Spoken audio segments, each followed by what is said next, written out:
Yo, it's your host T with Nothing But DOGScast, and I'm here today with Catherine from Bossy Kennels. Catherine, if you would like to go ahead and tell the people a little bit about yourself, and then we'll jump in the show. Hi, yeah, it's Catherine from Bossy Kennels. Not too much interesting about me. Just just Bossy Kennels really. So, if you guys have some questions or anything you want to know, feel free to ask me. Okay. Well, before we jump into these questions, I have some questions for you, but I'm sure you'll have plenty of questions to go around.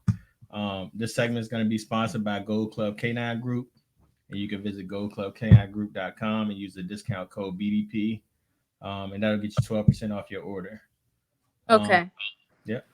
So, Catherine, what inspired you to get into dogs, or who inspired you to get into the bully game? Man, it's been a while. I think I got my first dog. I kind of answered this one time before, but I got my first dog when I was in college, and she was Okay. like a newspaper pit, and I fell in love with her. Before that, I wasn't really experienced with the breed. Fell in love with her. She was an awesome dog. So then after that, I wanted to get one that had a little better lineage, Okay. and then that was where I got my second dog. And then after that, I was just in love with the breed. Like I'd owned labs before, and then my Okay. mom had a cocker spaniel, and I just fell in love with the breed as a whole. Like the loyalness of the pit bull, the willingness to please.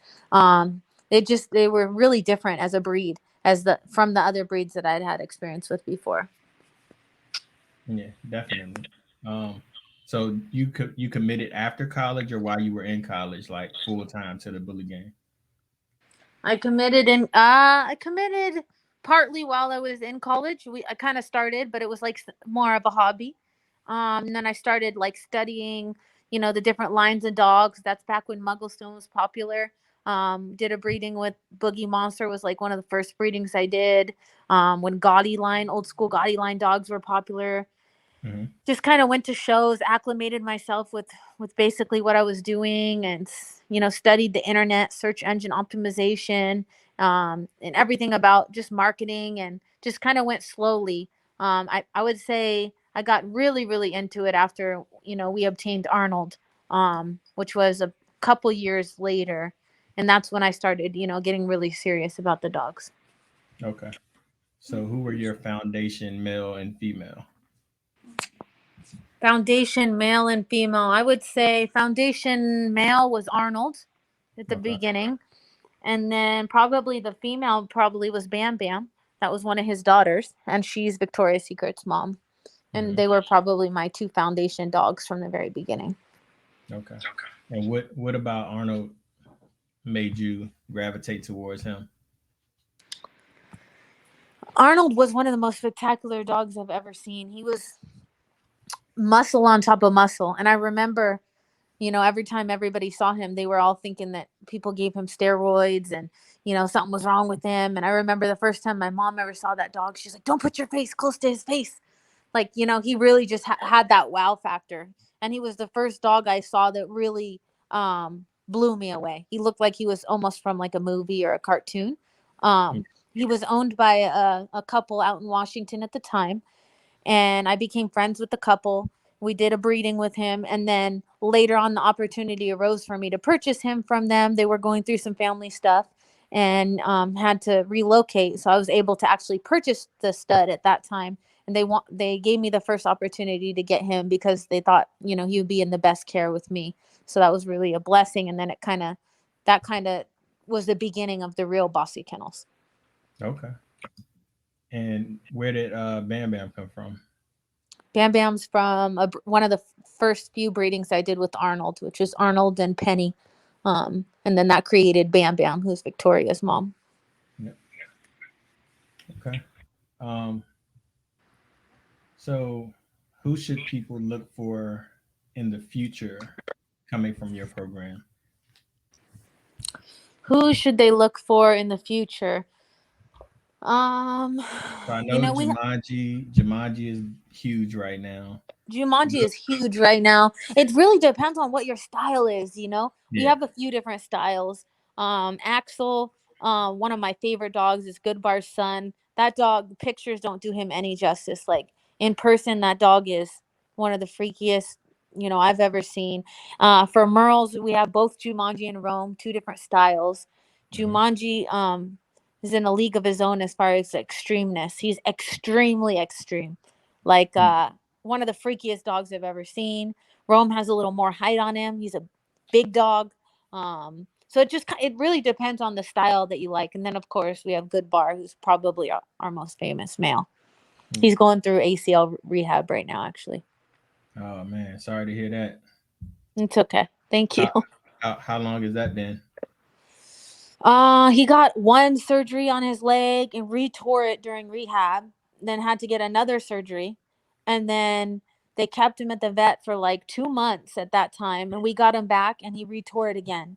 So he had his third surgery. And now we have him at our personal office, um, basically babying this dog every step he takes. They gave us sedation to give him and stuff. He's just super active and super athletic. So Yeah, like he can jump over like a 6 foot fence like it's nothing. So it's just real hard to keep him it's calm. hard. So it's been a huge struggle for us. But I think this time we're gonna get it down pat. We just started swimming with them. We just have to strengthen up the rear on that Okay. side, that muscle, so that when Yeah. he jumps, he doesn't, put all the pressure back into the knee. Okay. Yep. That makes perfect sense. Yeah. So, who would you say is the most famous of all the dogs? I know Good Bar is probably it. Um, Victoria's Secret in her time was she's no longer having litter. She's been spayed. She lives with a really good friend of mine, an army vet that doesn't live too far from us. So she's a house dog with silverback. But yeah. in her time, she was definitely the most famous, most talked about dog, probably one of the most passed on pictures. And in the current time, I would say it would be Good Bar for sure. Okay. Yeah. And Good Bar has a lot of productions.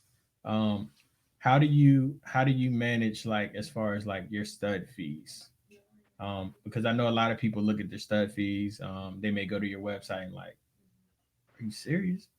But Yeah. So I what's don't funny? What's funny yeah, about that is that the stud fees have continuously risen when I've decided that I wanted to keep a dog more exclusive. So, Good Bar was 15 grand, and I recently, in the last 8 months, I think I raised him up to 20,000. And the reason I did that is I wanted less people to want to breed to him. Like basically, supply and demand is very simple. I always tell people you raise the price and the demand will lower because more people are not willing to pay that, right? yeah, And when you lower the price, more people will pay it. So if you have way more people wanting to pay for something and you don't have enough of it, you should raise the price, kind of like puppies or whatever else. yeah, So with Good Bar, I wanted to breed him less. At 15,000, he was getting so many studs, and I wanted to actually breed him less and, keep him more in house. So I rose him to, raised him to 20,000. Same kind of idea with Jumanji. yeah, And surprisingly, it didn't slow down a beat. Like, I think I've sold just as many, if not more, Good Bar breedings now. So then it comes, okay, so if you want to breed them less, do you raise it again? yeah, At that point, or just shut down the dog. So it's been one of those things. What I do, I actually have run this as a business now. Obviously, this is not a hobby. There's a yeah, lot of people that are involved with Bossy Kennels. There's a lot of full-time employees. So this is a full business. So at the end of the yeah, day, you know, um, it's not just a hobby for us. So there are two sides to that, as far as all of that's concerned. But another ideology I tell people too is when they ask about the stud fee is if we're selling one puppy, if I'm going to stud the dog out to you, I shouldn't stud it out for less than what one puppy sells for. It wouldn't be yeah, smart. You know what I mean? Now I'm going to devalue the price of my own puppies. So I would rather not breed them for less than what we're getting for one top pick. So we kind of try to match it out with that too. So if we're selling a dog for 20,000 off of Good Bar Jumanji, why would I breed them for less than that? yeah, What doesn't make any sense. yeah. And then So once his blood is off your yard, then it's gonna be used consistently. yeah, It's gonna be exactly. used a lot. So um it kind I mean, in your opinion, um does that water down his legacy when you stud him out too much and you can't really control who the puppies are bred to? I think that when you still breed the dogs for 20,000, a lot of times the people who are coming to me are keeping a lot of the top picks too for their own Okay. program. And then the other puppies that they're selling, they're selling it for a lot too because they know how much we sell them for, and I think it keeps the pricing high. Okay. So in a way, it is a good thing. Is every breeding probably amazing, or the quality of our dogs? No, maybe not. But I do respect a breeder who would rather go breed to a stud and pay 20 grand and create their own dog, because then they could pick the pick of the litter or pick two, rather than if you go buy a top pick dog, then you get one, but Yeah. you're not getting to create your own. So most of the time that I see these people, our clients that are paying to breed to Jumanji and Good Bar, they're keeping all the first picks, the top dogs, Yeah. inside their own program to try to create, their style, or, the next big dog. Um, so I don't know, that it's an interesting question. It really is. And it depends on how consistent the dogs are and how many good dogs there are in a litter. You know what I Yeah. mean? For that to happen. Yeah. So have so with Victoria's Secret, were you able to reproduce her? Like I know you haven't been able to reproduce her as far as her stature, her structure. Um The but have you closest we got was yeah, Demi and Lucci. okay. Demi, her daughter, and Lucci. Victoria had extremely small litters, which I Yeah. believe it was genetic, and I believe because of the line breeding, that's what can happen too when the breeding is really close. Demi, same thing. She had even smaller litters than Victoria. Um, Fortunately, we were able to get Lucci, which was her Mhm. son, and he was able to produce a lot of good litters for us. We have one of his sons, Slime, that I love, absolutely love, that kind of embodies that whole blood that I like, with all the rip tight muscle, but he Yeah. also has really heavy bone too. Okay. Um, so that's kind of what we were able to do. Some of Victoria's daughters that we have are super nice and shredded and have produced some night, like Bombshell and her Yeah. sister Willa, and then they have Willa has had big litters, Victoria's daughter, but Mhm. I kind of wanted to get away from it being super line bred or inbred, so that we wouldn't have the issue with the, smaller litters and whatnot. On the litters. Yeah. Yeah. So a lot of people might not know what we're talking about when we talk about Victoria. So I'm gonna pull her up so they can see her. So that's Victoria's Secret. Um, and she's phenomenal, like to say the least. Um, so Bam Bam was your foundation female, and then obviously it turned over to Victoria. Yeah, correct. We Um, created a better version of Bam Bam with Victoria, I believe. It was Bam Bam and Ace that yeah. created Victoria. So with Victoria, how many litters did Victoria have? Let's see. Victoria had the first litter that created Pink, and Mhm. then she had the litter that created Demi, and then she had the litter that created Bombshell. I want to say three. I want to say three or four, right Okay. around there. Yeah. Yep. And is that where you normally shut them down? It depends female to female, and it depends on how they give birth. And Okay. if you're C-sectioning and doing surgicals, you're creating more scar tissue on the female.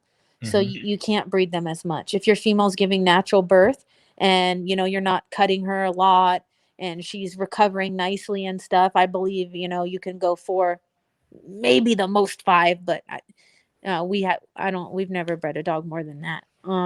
Probably 3 to 5 max is my opinion, and only five if you have a female that's giving natural birth and you're not cutting her, and then she's in great condition and she's not weathered.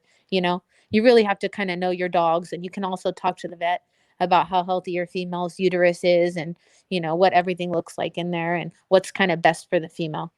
Yeah. And I know you said that this is your business now. Of course, it's not a hobby anymore. Hmm. So how many employees would you say you have total? That works like as far as for the operations, Yeah. not the different partners and chapters. We Yeah. have one, two, three, four. We have four. Okay. Four that work behind the scenes at the office doing the daily operations, making invoices, answering customers, taking care of stuff, dealing with paperwork, um, all that kind of stuff, invoices, photography, all that. Okay. So do you have like an in-house vet, or is it do you deal with the vet out in California? We need an in-house vet. But no, we we deal with the vets. We deal with the vets, different vets out here. But it's become so overpopulated during COVID that there's just been issues. I don't feel like they're communicating the same that they used to, and then with the COVID, it makes it more difficult. So we have been a little bit struggling with communication with vets out here. It could definitely be better. Definitely. Okay. Um, and I know a lot of people ask questions about like as far as like the ear cropping. Do you do traditional ear cropping or laser ear cropping? Our the lady who does the ears for us does traditional, not laser. Okay.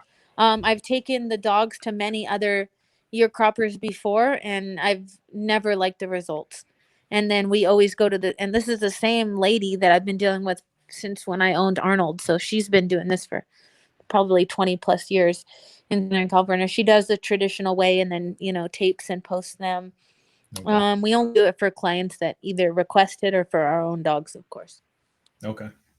Um, so I guess my question, the biggest question I have for you is how did you kind of come to dominate the industry full of males? And I'm sure a lot of people have that question. Yeah. So how did I come to dominate the industry? I feel like the answer to that is so simple, but nobody ever wants to listen to it. Um, I genuinely treat people the way I want to be treated. So a lot of people in this industry and with dogs and everything, like I've experienced some horrific stuff. Like as soon as people have your money, they don't care about you anymore. You know what I Yeah. mean? As soon as they get your money, you don't get this, you don't get that. Yeah. For me, as soon as I have your money, you matter now 10 times more to me. So I'm going to take your call personally. I'm going to respond to you quickly. I'm going to go above and beyond. I'm going to treat you, the way I would want to be treated if I was in your shoes. And that goes for everything from trying to disclose every little thing about a dog. So if I have a customer's dog and it's sold for a lot of money and the dog has scratches on the head, or the dog gets a puncture wound from another dog, or maybe the dog's feet are getting flat, I disclose almost every little detail I can to every single person. Um, all the time, which is the opposite of what most people do. Not so much to scare them away, but to be super transparent with them. Honesty, integrity. Just treating people the way that you want to be treated is such a simple um, premise, but nobody does it. Yeah. Nobody really does it. And really caring about people winning and people succeeding, I genuinely do. So if you Yeah. come deal with me, I want to see you succeed, and I'll tell you the truth about this if you're asking about this, or the truth about that. And sometimes the truth isn't what people always want to hear, but I'm very, very straightforward. If you talk to, I've heard a lot of things about myself over the years, and I've heard I'm a cold-hearted business person and I'm this and I'm that. And Yeah. maybe I am, but I'm always a straight shooter. You know what I Yeah. mean? I always tell it just how it is. And I think a lot of people, like that and respect that. And then just other simple things like, I do things that people don't do. People are taking pictures of these dogs through kennels, and Yeah. advertising them. I think that that's insane. I'll take videos of our setup or something, but when I'm advertising a dog, it's coming out of the kennel, and we're posing the dog and we're running the dog, or we're doing action shots of the dog, and Yeah. I'm using a good camera, and I'm spending the time, and this stuff's not easy, so I'm It's trying not to do it easy. better than everybody else. And then everybody else will go out 5 minutes in their yard, take a couple cell phone pictures, and that's it. And then it gets posted on Instagram, and sometimes I look when I'm scrolling and I'm like, I can't believe that these people that these people post this or post that, So it's just trying to do everything that the best that you can. You know what I mean, at the end of the day, and treat other people the best that you can. And it's again, super simple things, but at the end of the day, it pays off big time. I think. Yeah. So what advice would you give a new breeder just coming into the game, as far as purchasing, um, and basically putting themselves in a position to succeed in the bully game or in the dog Well, game? what advice would I give? Everybody's just goes out and ready to just buy any dog. They want to buy it. They want it to, look like it has big feet and look a certain way. I would say get to know the breed. You know what I mean? Make phone calls, go see some of the dogs in person. Take your time. You know what I mean? At the end of the day, and don't rush it. If someone doesn't have something available, it's better to wait for quality than to just get whatever you can get. I see so many new people going into the game picking up 6 dogs.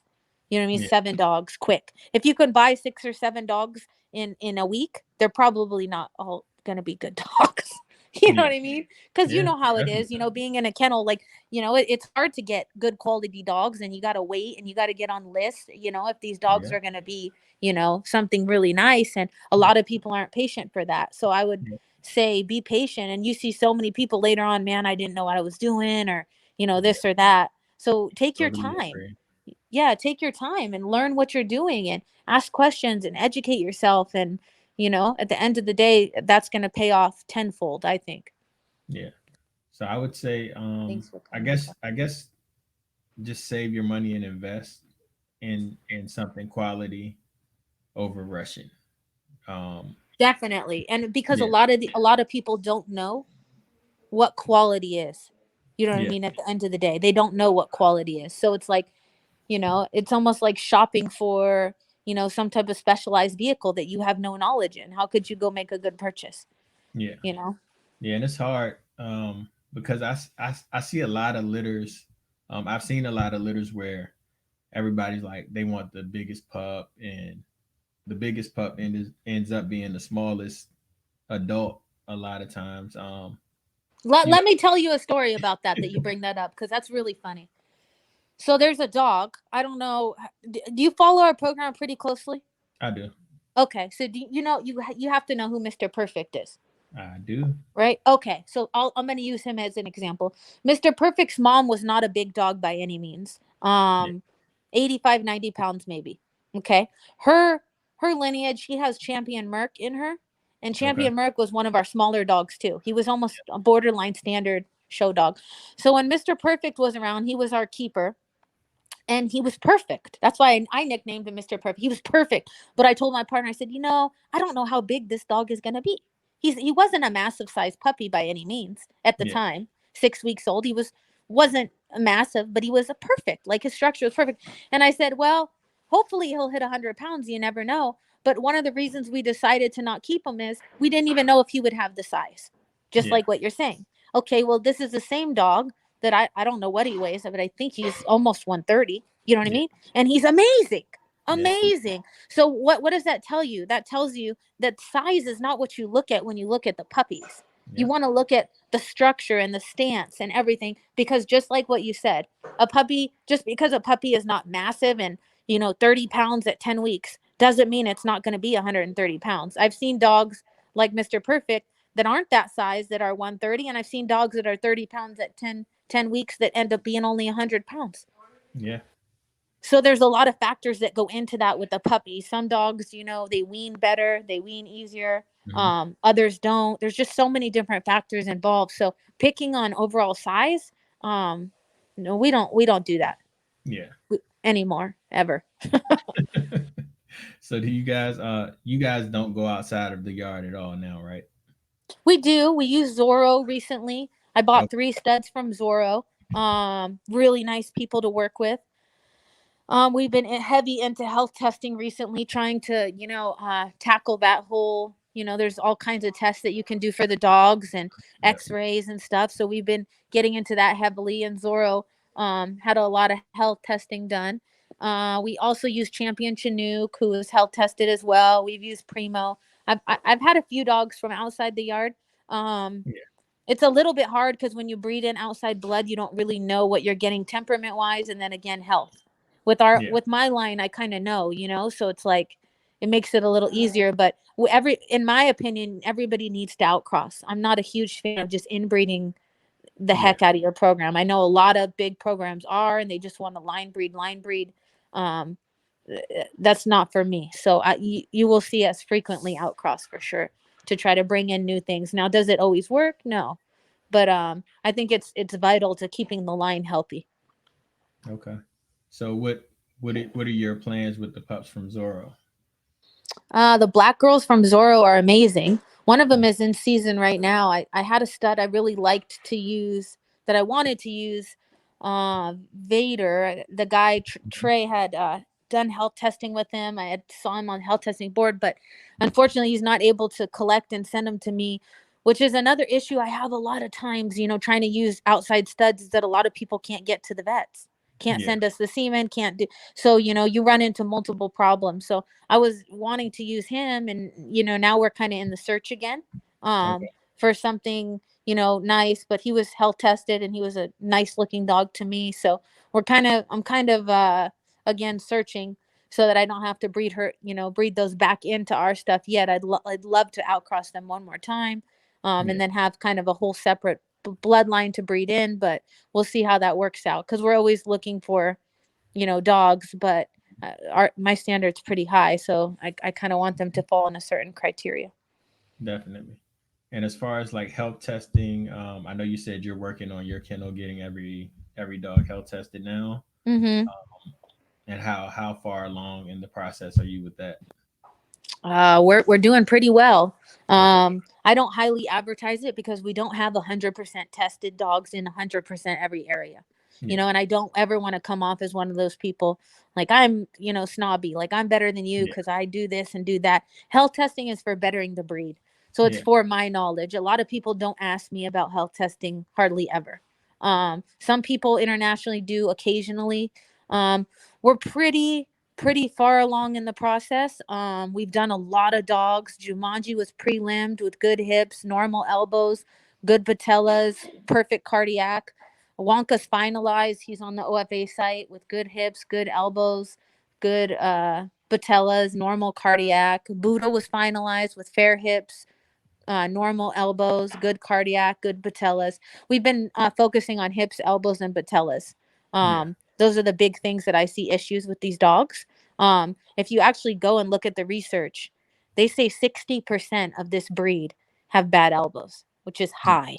That means one out of two Real dogs, high. and for hips, it's almost 50% that Yeah. that is going to fail. So if you test your dog, so when people come to me, health testing is always a sensitive subject because a lot of people I feel like ignorance is bliss. They'd rather Yeah. just not know, you Yep. know. But whenever they tell me, I say, look, go test the dogs that you have and then know what's good and then breed to improve.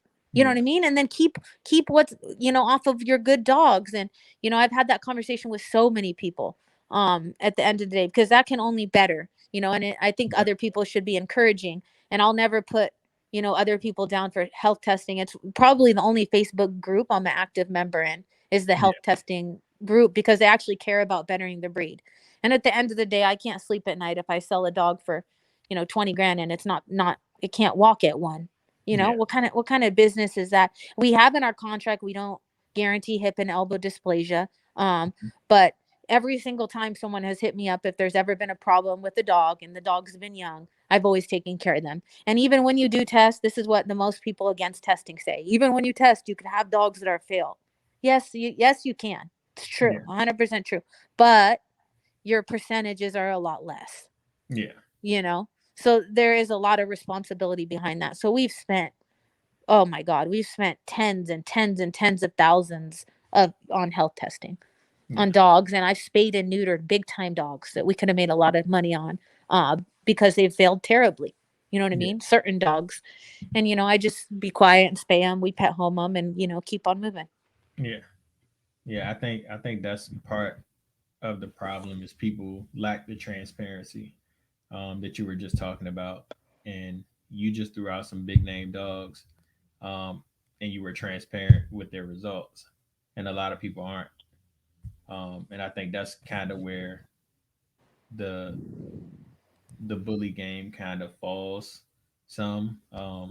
an aspect of caring about the breed. A lot of people are just in it for the money, and the money's there, but the breed is more important, in my opinion. Definitely. And I'm going to tell you something because I believe in the universe and I believe in karma. Mm-hmm. If the money is more important to you than a specific dog or the dog's life or the dog's health, then you are not going to succeed, though. Because there's been situations too where they've been like, oh, do you want to, do you need, we need to spay this dog, or it might have, the life might be at risk. Spay the dog every time. Yeah. Every single time I'm going to choose the dog, every single time, and I've Yep. gotten to where I am today doing that. So that should say something. You know what Yeah. I mean? Yeah. You don't have to be do things, agree to a or put dogs at risk or whatever, to succeed. No. Good things happen when you look out for the dogs. And I love the dogs and care about the dogs so much. One of the things I hated when I first got into this business, and I talked about this when I was on the Big Dog Cast before, was when I first got into this business, it was super popular to keep dogs in cages in people's garages all Mm-hmm. day long. Like I went to a bunch of like breeders and they Yep. had these dogs stacked in cages in the garage, and that's where the dogs lived. And someone would let them out once or twice a day to go to the bathroom, and that's it. The dogs lived in cages. And when I first started branching out, and getting partners and everything like that of what I did, my main requirement was, hey, I don't want dogs to sit in cages or even kennels all day long. I want yards for these dogs. I want them to have a good life, or I don't want to do this Yeah. at the end of the day, because I love the dogs and I felt bad for them, you know? Yeah. Um, which I think you have to love the dogs. You have to care about the dogs in order to be successful in this business, because I just think that that's how the universe works. Yeah. I agree. I agree. So what? So I know I've seen your YouTube video of your layout of your kennel. Um, have you expanded it at all since the last YouTube video? Yeah, we expanded a ton at our main facility that's out in the desert. We Mhm. added like I think 20 new giant yards out there.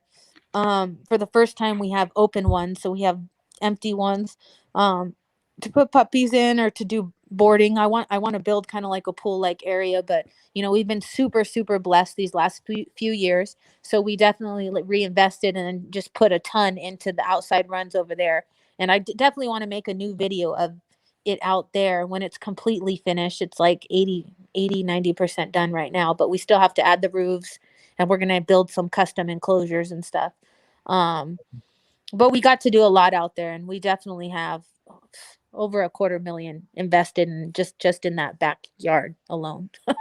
Yeah. So a quarter million invested back. Um, I think that's something else that new breeders should look at, and that's that you have to reinvest in your program. So you're not going to be out of the red when you on your first litter. And I think Oh, a lot no of way. I think they for your are. first couple years, like Yeah. think about whenever you start any business. Like usually you don't break even for the first, they say for the first 2 to 3 years. Yeah. Then you should be breaking even, and then year 4 and 5 making a profit. And that's kind of like a normal business strategy. And we all know how it is with these dogs. Things are not perfect. Every No, dog doesn't get pregnant, and to properly care for these dogs is expensive.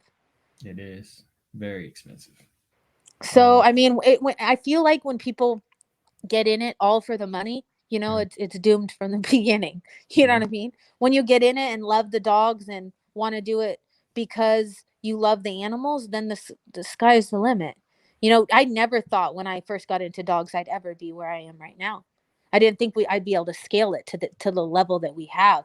And super super humbled and couldn't be happier. But I didn't really imagine it to be what it is now. Yeah. Yeah. What do you say to the critics? Um, because I know it was like when you came into the game, I know it was like a lot of people looking at you like, yeah, she's not gonna make it.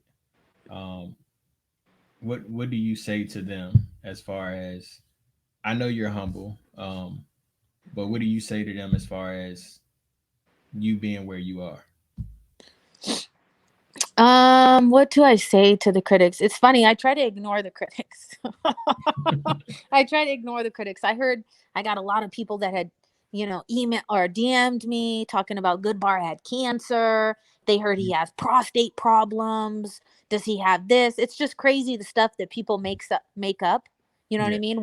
When you have a big name and stuff. And so I took a couple of the customers that had done that and I FaceTimed them. I was like, hey, come check Goodbar out. Here he is. He's at the office. And then, I hadn't posted much of him because yeah, he's recovering. The dog has a huge incision on his leg. Well, it's healed now, but, and he's not in great shape. But then I started being even more transparent and started posting videos of him and him at the office and explaining more at what had happened. But yeah, I've heard crazy stuff about us. At first I tried to fight, to go out and put out the truth on it, on, anything that maybe I heard. But yeah, at this point now, it's kind of like it comes with the territory. So yeah. I You just I just block and delete. That's what I do to people. If people say things, I block and delete. If people and it's gotten to a really good point now because a lot of people are not bringing me drama anymore. Because the people that used to come to me and say, "Hey, this kennel said this," I told them, yeah, "Hey, don't tell me one more thing that these people say. I'm just going to tell you that right now. Don't tell me one more thing that they say because I don't want to hear it. I don't care. It doesn't matter to me. And what does it do? It just annoys me for part of my day. So I think kind of ignoring that and ignoring the negativity, ignoring critics and focusing on yourself is pretty much the most important thing that you can do. Especially wasting time on people, that are just there to bring you down. It's kind of pointless. yeah. And it's a lot of that in the bully game. Um, A lot, a lot, yeah, a lot, a lot. yeah, and it's a lot of people like I personally I ask people to be on the show. The show's just starting. This is our fifth episode, so Nice. you know, Congratulations. It's pretty thank cool. yeah, I appreciate it. But I ask people a lot. Like I message people nonstop.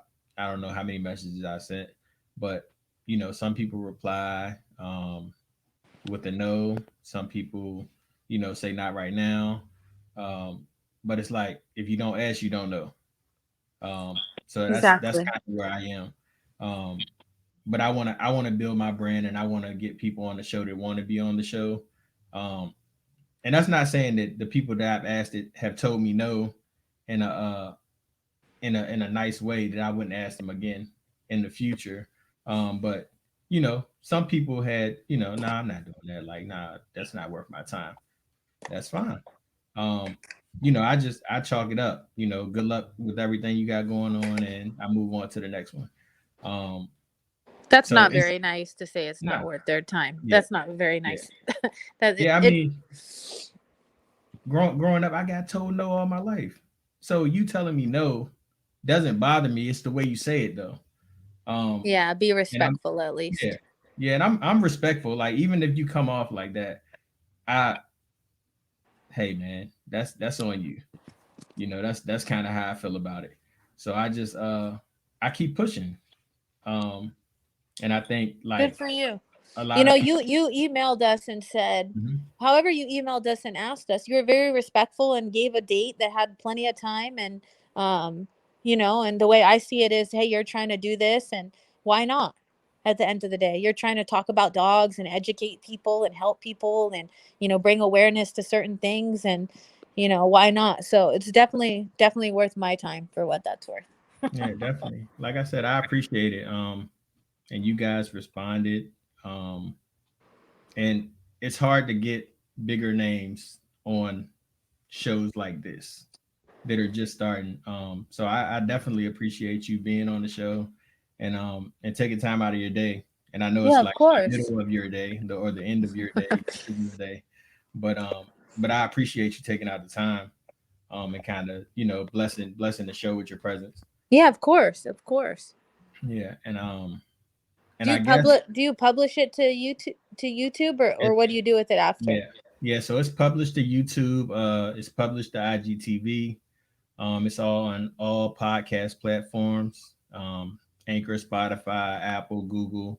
Um, so Nice. we're published everywhere on Facebook as well. Um, so I just try to reach as many people as possible. And where are you located? I'm located in Virginia, in Charlottesville. Okay. Nice, nice. So we do have a question. Uh, Eugene wants to know: do you feed raw or kibble, and then supplements? So we feed kibble to our grown dogs. We feed raw when we're weaning our puppies. A lot of the times when we're Okay. first weaning them, we feed raw. Supplements, I'm a huge advocate of ester C. Ester C is a supplement that's a form of vitamin C. We give 500 milligrams morning and night to dogs during the rapid growth stage whenever their pasterns start to get flat, or if their feet start to get flat, which we see a lot, especially with these huge dogs. Mm-hmm. Ester C and raised food bowls works wonders. It actually helps them strengthen their bones so their bones can support all their extra weight, because when they're growing that rapidly, and if you see, there's a lot of dogs with funny looking feet. Yeah. So we're a big advocate of ester C. That's pretty much the main supplement that we use.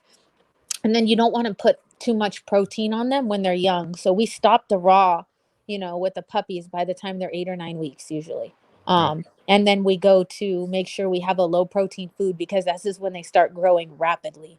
From 8 weeks to like 16, 4 months to 5 months, they go through those crazy growth stages. So that's Okay. when you have to be careful, of the pasterns and basically just keeping everything in order. Okay. So what kind of kibble would you go to? You said low protein. For the large breed dogs, if Yeah. yeah, if you see any type of growth issues, like the main one I see is with feet. Mm-hmm. You can also see sometimes their front arm starts to buckle. Yep. There's just other certain things you can see, but yeah, low protein, because too much protein and too much fat is just going to put too much weight on the dogs. And it's a huge misconception about, we want to keep our puppies fat as possible so this dog is going to grow up to be big. Yeah. It does not matter how fat you keep your puppy. That dog is going to be how big that dog is supposed to be. Whether you have a puppy that's 4 months and 40 pounds, or 4 months and 75 pounds, and you feed that dog hamburgers from Jack in the Box all day, the difference is going to be, one's going to be healthy and one's not. But the Yeah. final mature weight is, it's not going to make a difference whatsoever. Yeah. So it's more genetics It's genetics. than It's all anything. genetics. And then Yeah. it's kind of like I explain to people like this.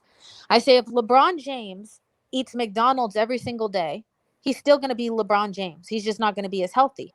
If Yeah. you eat anything LeBron James eats, you're still not going to be LeBron James. Like, you're not going to be him. You don't have his genetics, you Yeah. know? So the food is for the health of the dog, the health and the appearance, but it's really not going to alter the genetics very much. Yeah. So how often do you run into allergies and things like that? Allergies. We're lucky we don't have a ton of allergies. Black male got allergies, started getting Mhm. allergies when he was 6. Um he's I'm trying to think if we have any other dogs in our program that, I think he's the only one in our program that even has allergies. He's neutered now. Okay. But he does have allergies now. I put him on a food called V Dog Food, which is a Mhm. vegan dog food from Amazon, and I've had fabulous results with that. I've also recommended it to people that have had issues with allergies. I've had a handful of clients have issues with dogs with allergies, but not a ton, thank God. Um, if a dog, if we had struggled with the dog, early on, and, during its breeding time, and it was just having allergy after allergy, we would probably remove it from our breeding program. It's just No. because it's not something I really want to deal with. And it depends on, the type of allergy and how serious it is. Yeah. Yeah. So I know one of my friends, his dog is allergic to chicken, which sucks for him. Um, Yeah. yeah. That's common with these dogs, though. I mean, Yeah. I've just heard of so many allergies. Thank God we don't deal with it with most of our dogs, but I've heard from a lot of people. And Yeah. I know you can get certain tests and stuff done on the dogs, but yeah, that's difficult, especially chicken. Yeah. So when you I know you said you look for when you go outside of your yard, I see like now I see a lot of color chasers. Um and I don't think that's the right thing to do necessarily. Um for me I think it would be more of a I look for structure before before color. I mean structure and I think lineage. to Uh-huh. me, Yep. before I look at color.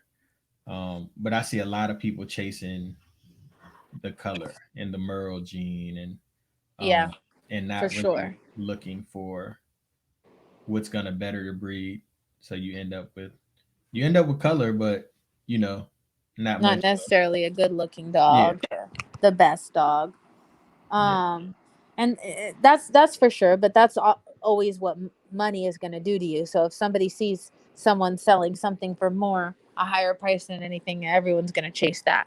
yeah, I feel like at the end of the day. So when we outcrossed, I think Chinook was tri, but Zorro's black. I don't even think he carries tri. And I was just looking for healthier dogs that carried some of the structure and blood that I actually, was fond of. I didn't care about color. We already have color. Um, at this point, um, color does sell better. When we have a litter and you have a full tri and you have a solid dog, the full tri is going to be in higher demand as yeah, far as selling to clients, and that's just the experience that I've had. But definitely doesn't mean it's going to be the better dog though. yeah. And how did you make all of your connections as far as the athletes and the famous individuals that you sold your dogs to? I think once you sell to a couple, that are fond of you, the Hmm. word of mouth is kind of just trickles from there. Yeah, Um, I don't think people really care that we sell to athletes, which is so funny. Because to be honest, when I post up, I used to do a post when I would sell one to somebody, and it would get one of the least likes from the regular dog pictures. yeah, So, we do have a bunch of the athletes we sold to on the homepage, that I put up there years and years ago. I'm not sure how much that matters to everybody else. I mean, and I'm not sure how much that's really done for us because that's definitely not our number one customer either, yeah, you know?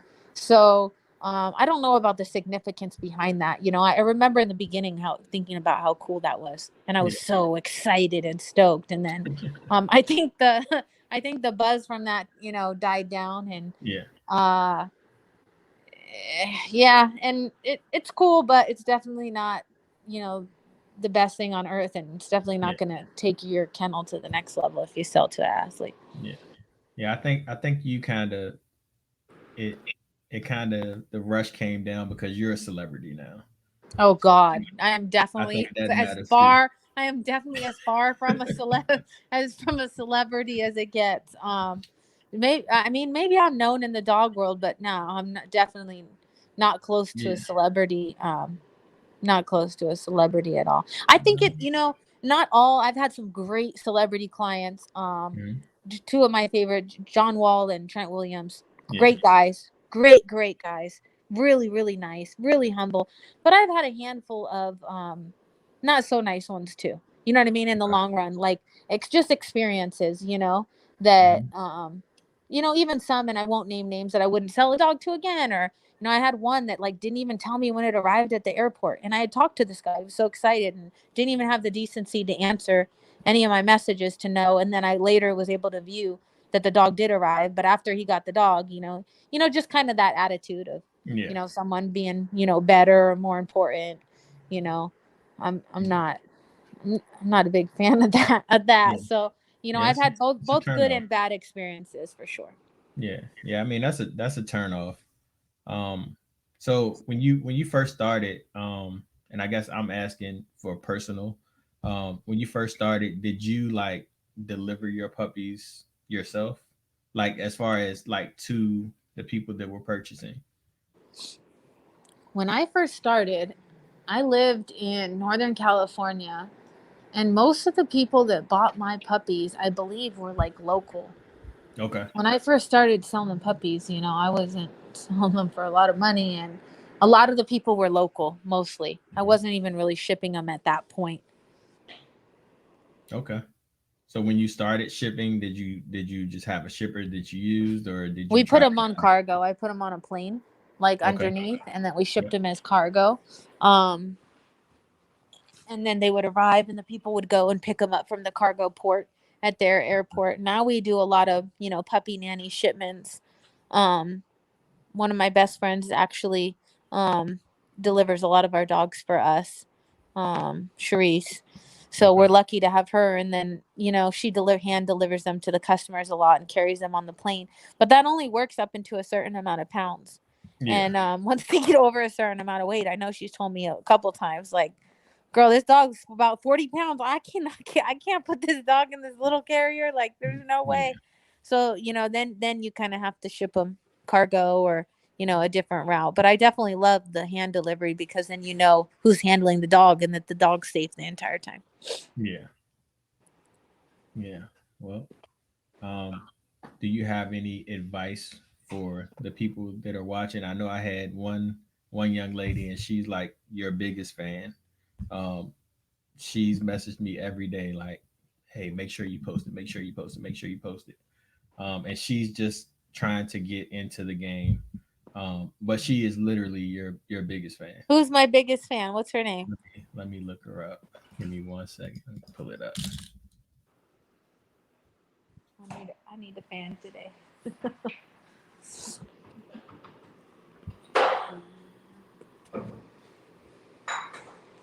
Yeah, so her name is her name on Instagram is underscore pretty dot stoned underscore. Pretty stoned. Yeah. So That's she cool. yeah, she's literally your biggest fan. She's messaged me every day, and she loves you. That's Um very sweet. yeah. Very, very sweet. You know what's so funny is they say that the people you talk to the most hate you the most, and the people you don't know are the ones that love you the most. The ones that love you the most. that's that's normally the way it works. Um, I'm flattered and honored. One of the best things about having this platform, I think, is, that I am a female, and a lot of people have, brought that fact up. And, I'm honored that I can do anything to pave the way to inspire any other female to, go out and pursue whatever it is that they want to pursue. Um, Advice for people getting into it, it's foundation and fundamental principles, and no one ever wants to believe it or listen to it. Like I said in the beginning, if you're going to do something, do it with honesty, do it with integrity. Go out and treat people the way you want to be treated. You know what I mean? At the end of the day, if people start drama, try to back out of it, stay away from it, get out of it. At the end of the day, don't antagonize back. Try to, and sometimes that's hard. You know what I mean? I remember one time, I'm a big basketball fan. I remember one time the fans were heckling, I think it was LeBron James's mom or LeBron James or something, right? And then he Mhm. came out and they said to him, a sports broadcaster said to LeBron and said, "Hey, how did you feel about what happened?" And he said, "Man, sometimes it sure is hard to take the high road." you know and it is I felt him because when you work so hard at something, or that you're true at something, and then people say untrue things, or do this or that, sometimes it's hard to take the high road. But taking the high road always puts you in a better spot than doing the opposite, entertaining it. Always, every single time. So take the high road, ignore the negativity, do the best you can by you and your dogs, do the best you can by every single person you deal with. Be transparent, be honest.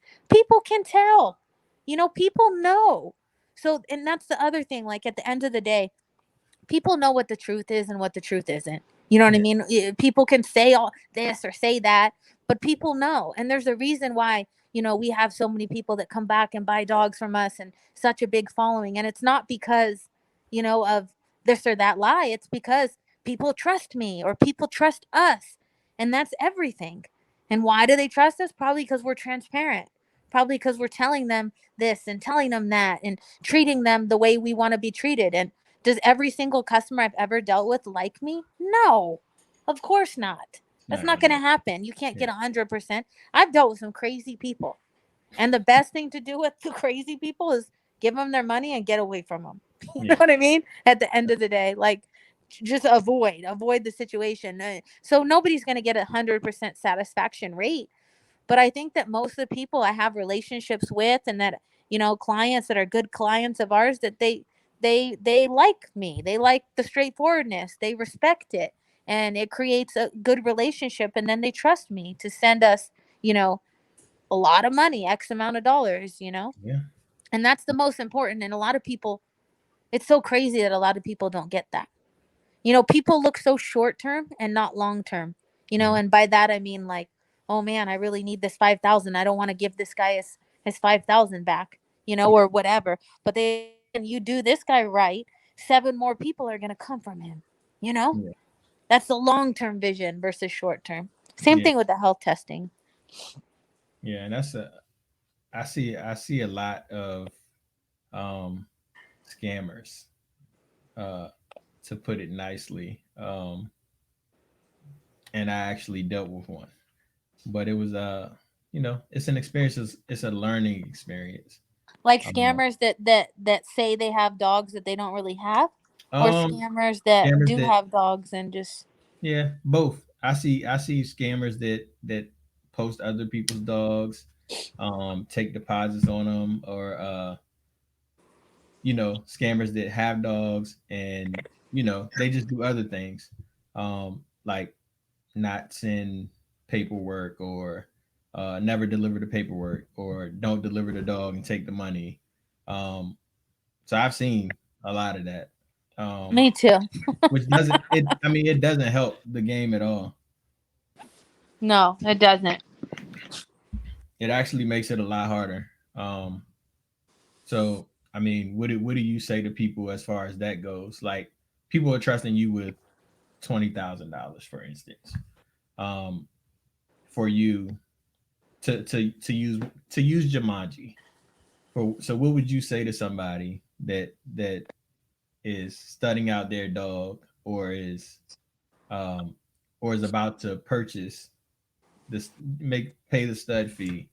How do you kind of secure it, other than the contract? Because contracts can be, they can be wordy. Yeah, so, to be honest with you, and in the most, non-arrogant way possible, is fortunately, like, a lot of people that call me to use the studs and stuff, they don't, I never do any talking into. You know what I mean? Yeah, They're fully sold. I'm probably a terrible salesman, because if anything I talk people out of things. You know what I mean? Just because I really want to make sure somebody wants before they get it. So, yeah, like, if I don't sell a pyramid scheme, I also never do that. I don't say, "Hey guys, buy a $20,000 dog, buy another $20,000 dog, and you can make tons of $20,000 puppies." yeah, That's not the case. So, um, if somebody sends me money, which numerous people have for Jumanji for 20,000, and even Good Bar and stuff, I stay in touch with them. Hey, have you tested? If they tell me the dog's coming in heat. Actually, this just happened with a gentleman.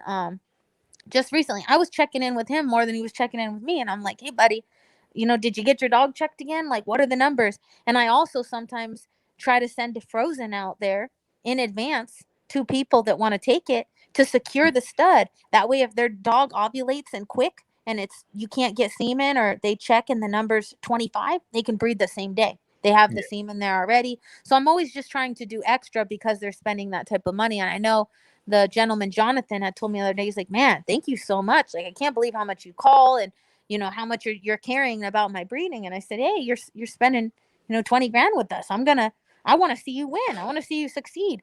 And it's funny, because sometimes I feel like I want to see these people win more than they want to see themselves win.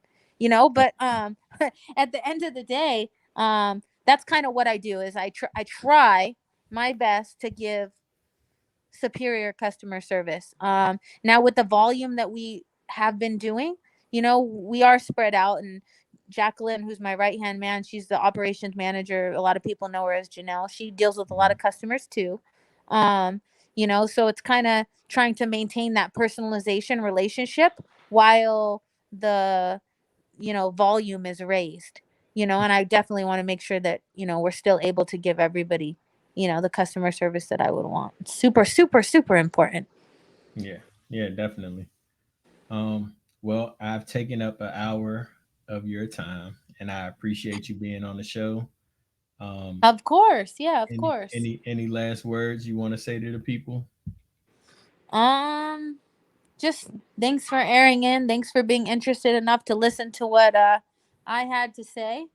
Tune back in maybe to more of these podcasts. They seem like they could definitely be beneficial for people that are starting to get into breeding, and everything like that. And I appreciate you having me on your show. Definitely. Thank you so much. Everybody that tuned in, thanks for checking in with Nothing But DOGScast. We'll be back next Wednesday at 8:30 p.m. Peace. All right. Bye.